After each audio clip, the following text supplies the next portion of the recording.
மதுரை மாநகரில் பேரறிஞர் அண்ணாவின் தலைமையில்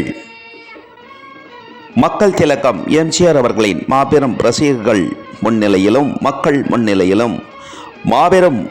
ஊர்வலமாக்க மாபெரும் மாநாடாக்க நடத்திய மாபெரும் விழாவாக நடத்திய திரைப்படம் நாடோடி மன்னன் திரைப்படம்.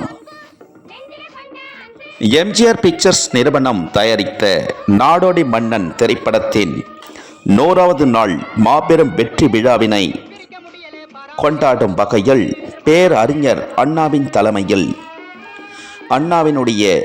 திருப்பொற்கரங்களால்